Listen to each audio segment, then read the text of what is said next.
case because the real work is on paper.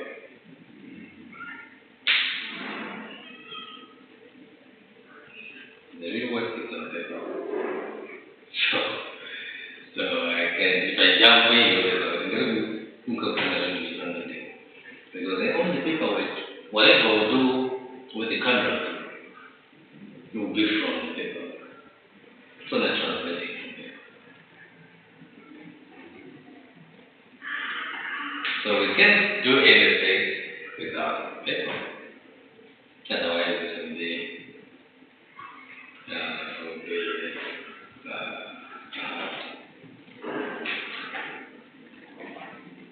right. Let's talk about something different.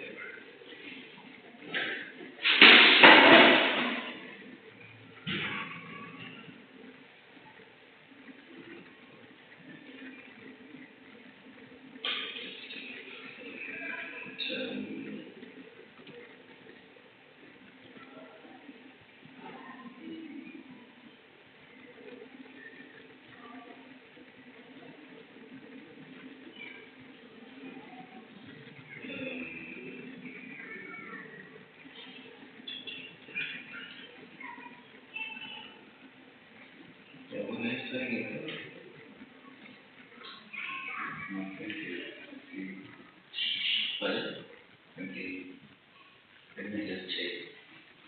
You want me to check you? The contract was in check. So there's something on that.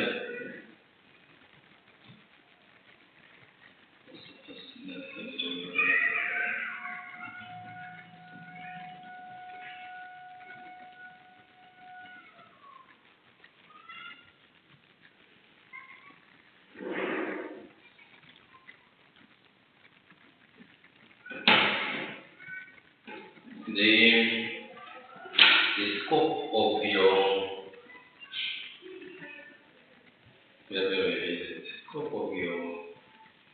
test of your course outline rather integration production. I mean radio, that's the radio.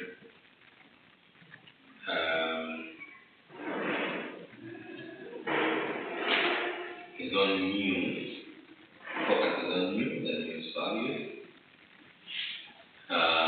which means that for news values, as I highlighted last time today, it applies to both the television as well as the radio. I think it's up on the level. So when you're looking at news values, you're looking at all those news values, but also your ability to say these news values, they can fit well on radio, or they can fit well on television, or they can fit well on social media, or digital media, all those kind of areas. And when you're looking at that, that is why I emphasize on the question I asked to say, how has technology dwarfed the relevance of news values? Because those news values, if you look at them, you realize they are so concerned with jurisdiction, the area in which you are operating.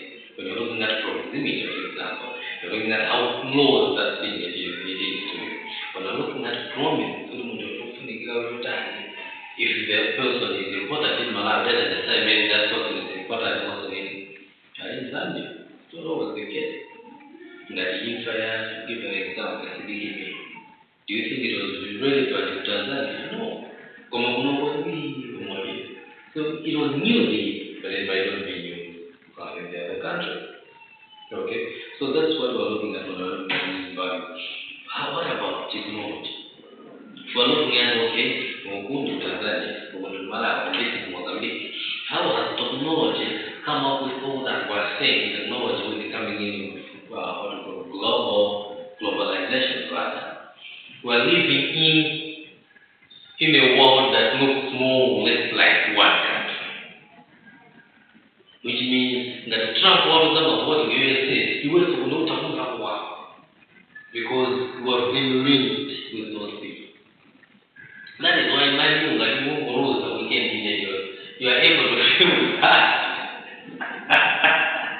People always over there, give me a toe.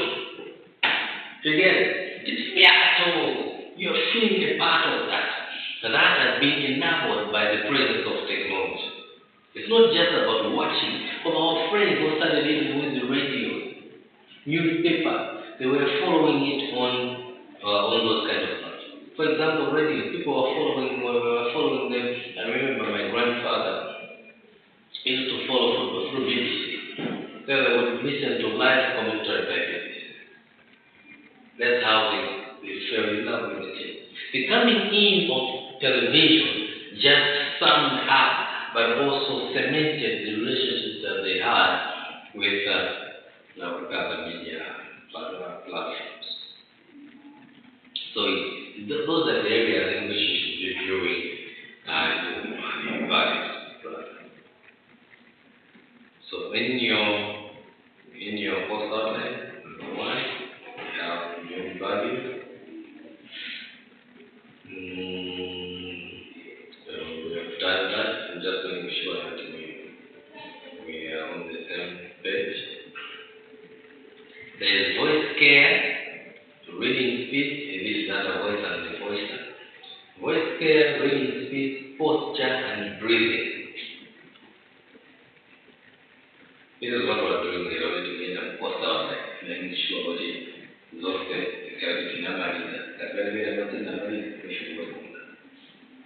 Voice care, reading speed, and posture breathing. Voice care. I said last time that for I don't think they carry class and lecture you on how to take care of your voice.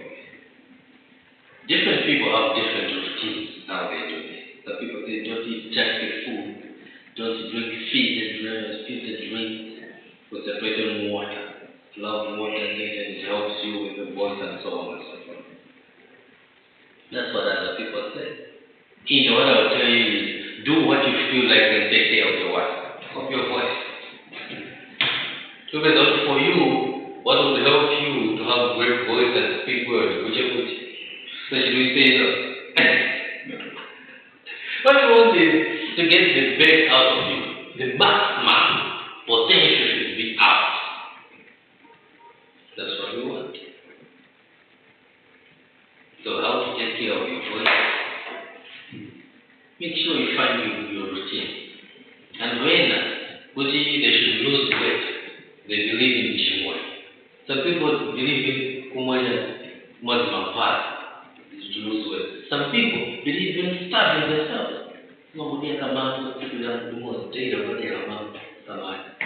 That's what they believe in. But the goal is, they said they want to lose weight. So find a way of taking care of your voice that fits you the best. Reading speed. The reading speed will vary sometimes from radio to radio, television to television, and so on and so forth.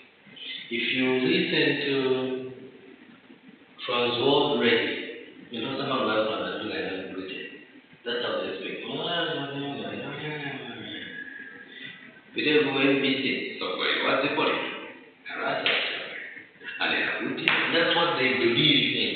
So we're looking at formats and formatting between television stations. Formats for this television will be different from the other. So reading speed. Posture and breathing. I want you to Google that at your own time. Whatever posture and breathing. But what is the best posture of breathing for reading? For reading to the whatsoever on air. Why is this point necessary? Rather, it is necessary because there's a time when you're reading and you feel like you lose a breath. And when you're like it can. So the 5 minutes of the person who said in the program, that's what happened. So you have to find a better posture, command with good speed that will help you to present things well. These are the things that you should be noting. These are the things that you need to understand that deliberately I skipped them because I know that the things that everyone has their own style and they can do. Okay.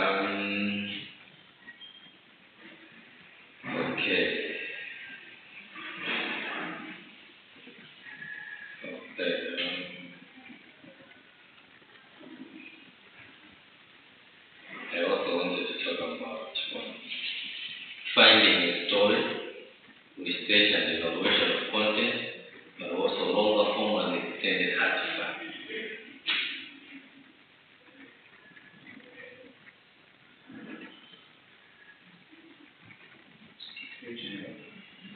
Research and evaluation of content.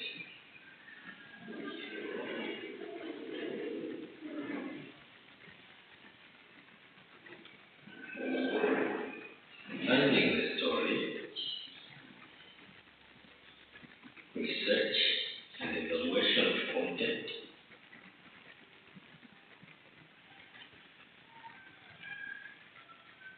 and longer forms of artifacts.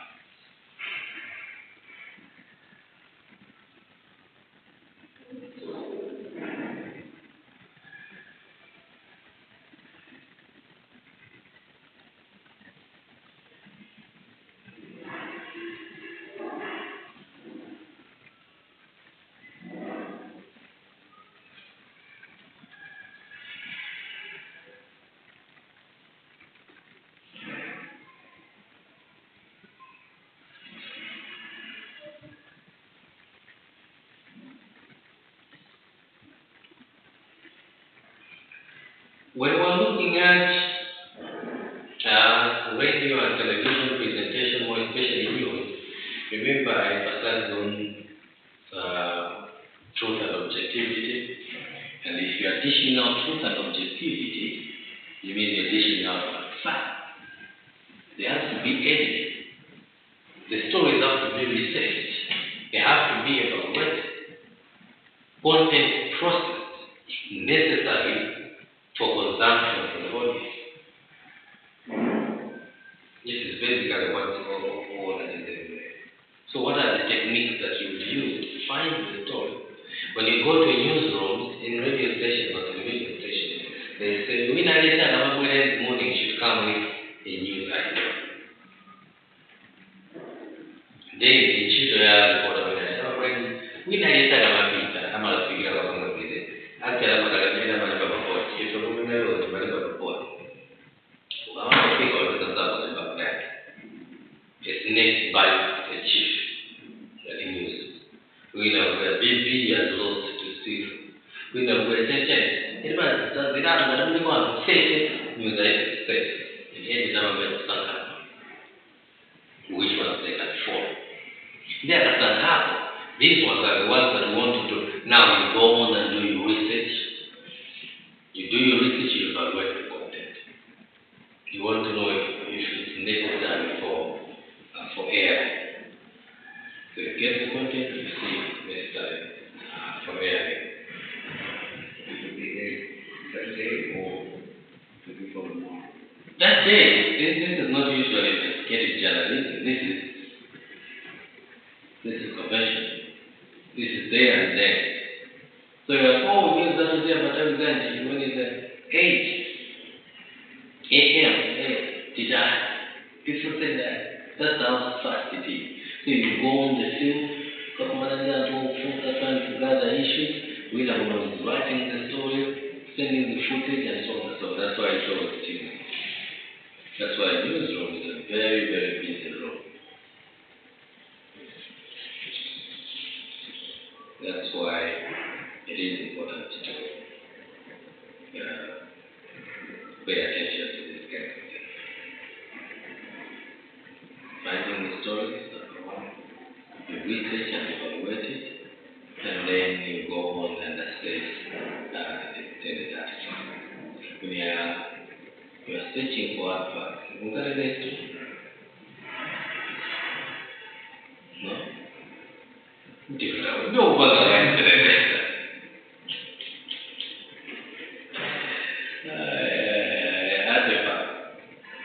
these are the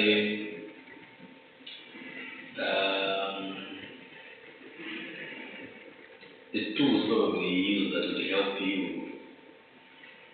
for whatever historical event, I'm giving you in general, that will help you to reach a conclusion about something that happened in the past. That happened in the past. Different forms of tools, pottery, metal objects, weapons, jewelry, boats, instruments, and so on and so forth. And coins and so on.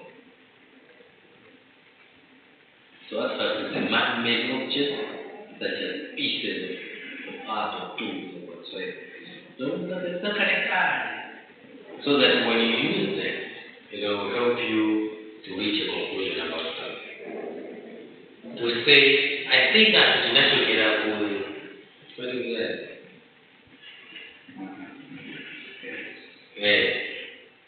They looked at the artifact and were like, so we need to look at it. That's how they conclude.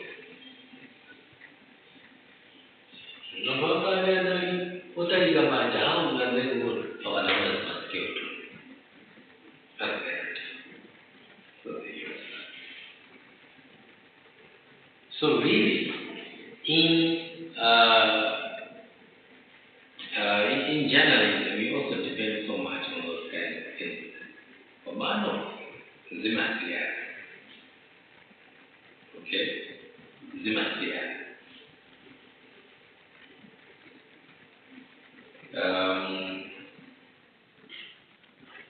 Media artifacts. For example, in radio, matuzo mwema kuita chini upate compare information. That's one that we call media artifacts. Cell phone, television, and all other electronic appliances that you may use to convey information.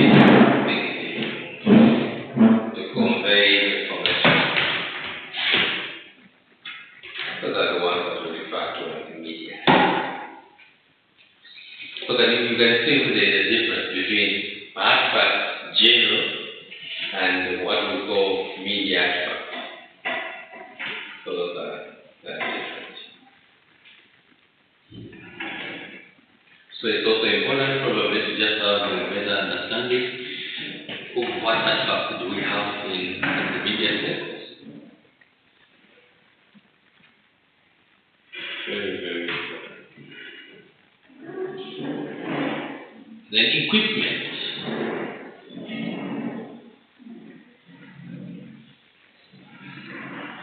So three issues that I'm trying to bring to your life.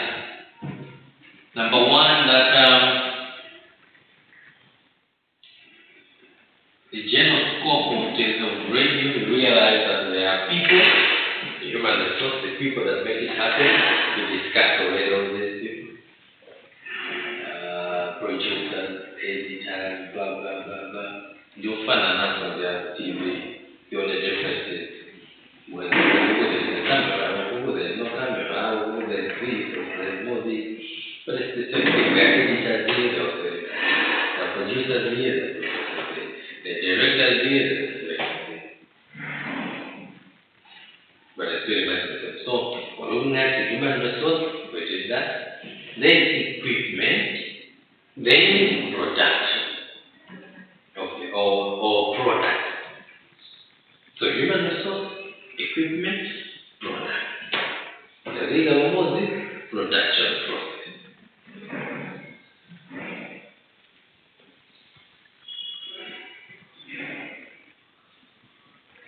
So equipment, we already know that the recorders, microphones,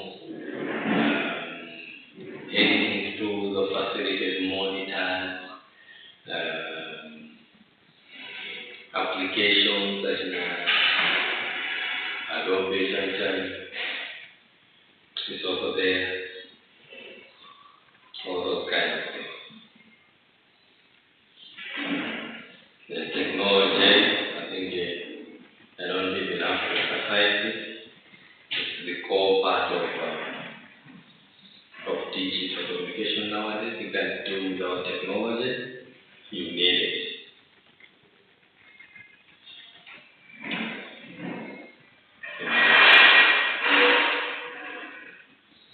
pretty much those are the things that are necessary in studying in radio production.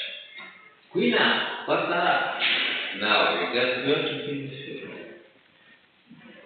how to report. I think we're not going to do that somewhere. What do we have to do? Yes, there should be posted somewhere on reporting, sourcing information.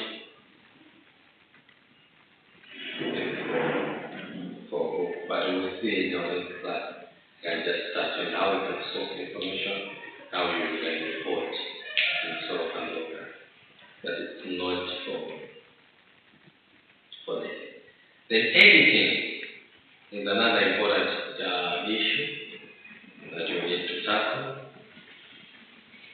Very, very important. Very, very vital.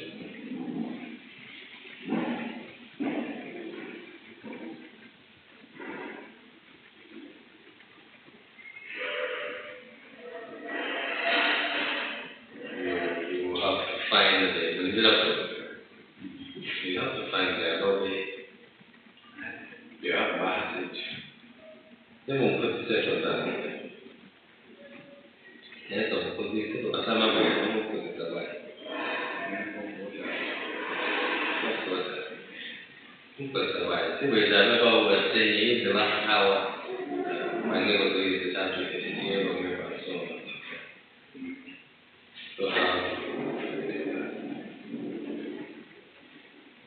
But in all this,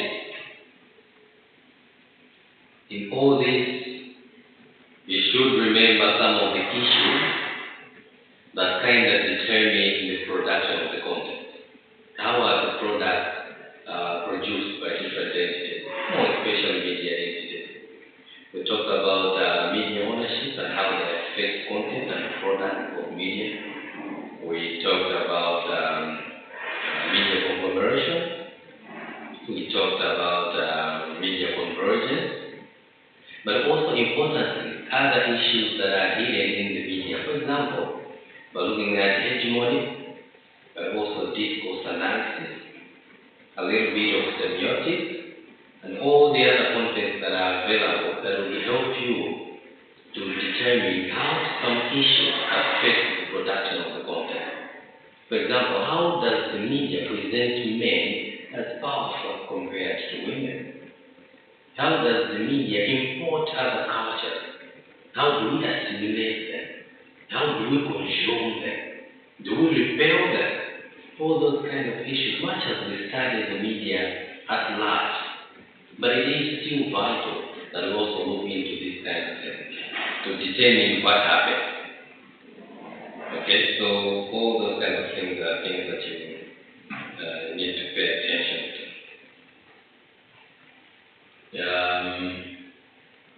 I'll take just a 5-minute break to respond to something. Then after that, I'll take you through something that you should expect.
Okay,